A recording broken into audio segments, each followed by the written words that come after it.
What's your name and what are you studying? My name is James Taylor. I study computer science, but my applied option is in computer games and simulation. I am Alex. My degree is applied computer science in the focus of sim and game programming. I'm Josh Bell, and I'm in applied computer science with a focus of game simulation and programming and a minor of mathematics. My name is Adam Orberg. I am an undergrad student in computer science with a focus in game and sim programming. So, fall term, when you set off to make this project, what did you guys have in mind? What did you want to make? We decided that we wanted to make a game, and our original idea was to make some type of 2D Zelda-esque adventure game. We brought that to a professor, and he told us that games don't really turn out that well as capstone projects. Didn't exactly give them details on the kind of video game. So initially the project was shot down and we were told, it's not really the best idea to just come up and say, hey, we want to make a video game, and. It failed immediately because obviously with just like a title of a video game, nothing would go through.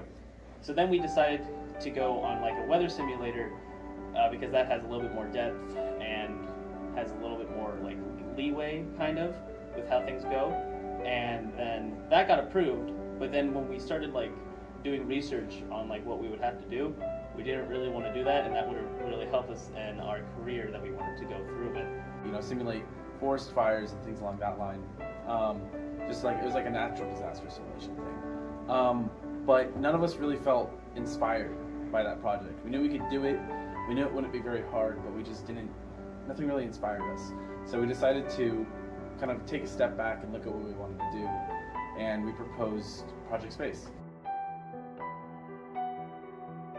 Project Space is a procedurally generated game wherein it's more simulation-esque. It simulates factions or parties inside of the game, and they make choices that are procedurally generated. Procedurally generated events will happen, and you interact with the game through this kind of interface where you decide what your faction is going to do, kind of like what Civilization is. Described it as like a emergent narrative generator game where everything is procedurally generated and it has like its own narrative, and that got approved. So then when we started doing that and we wanted to initially use Unity, we wanted to add another part of it where we created our own game engine. And how did the project grow and evolve over the course of the year? So originally when we had begun, we intended to use Unity as a game engine, and we later on decided, very briefly after considering that, decided that it wouldn't be a good show of our skills that we've actually learned and practiced at OSU. So we decided that making our own game engine from scratch would be better. So it morphed into this make a game to more of this make a game engine, which we can then make a game out of. Creating our own game engine. And that's pretty much the biggest evolution that it had. Our project partner, Mike Bailey, was the one who suggested that we make a game engine because we could use all of our knowledge from our computer graphics and our shaders courses and put that to the test. And what was your role in the project?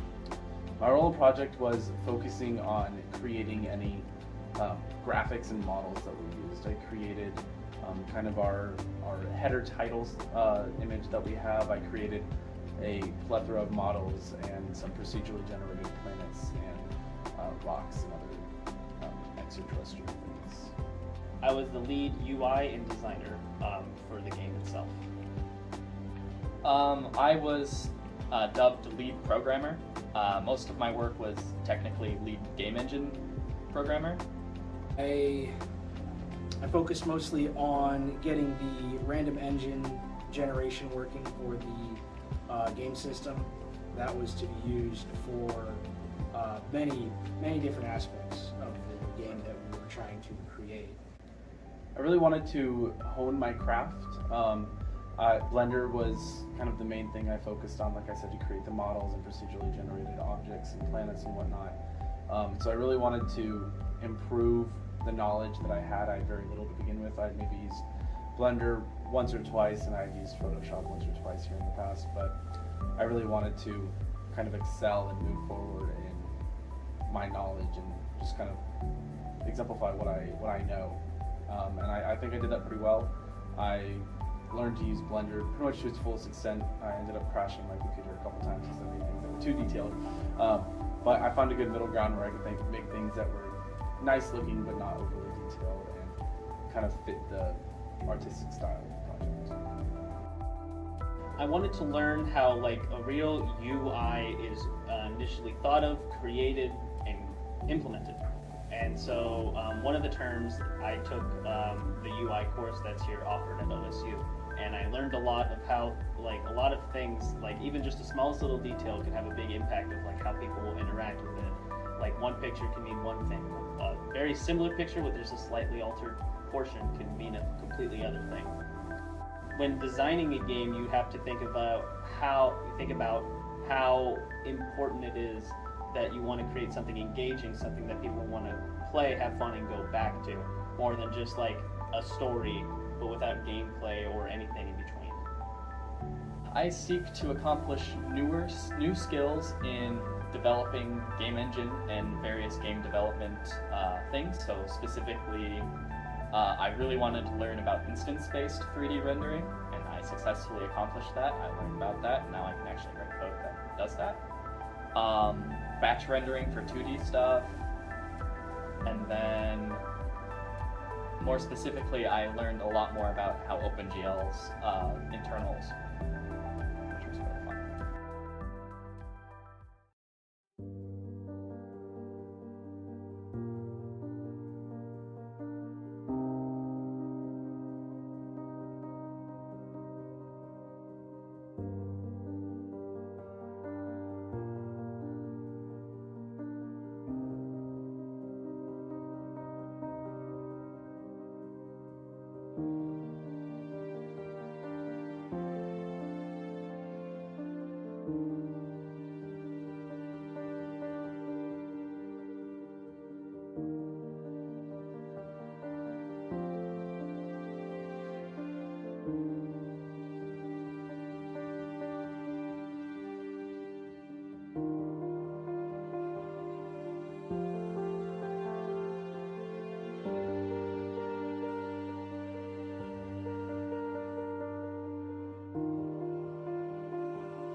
And how do you feel about the end result?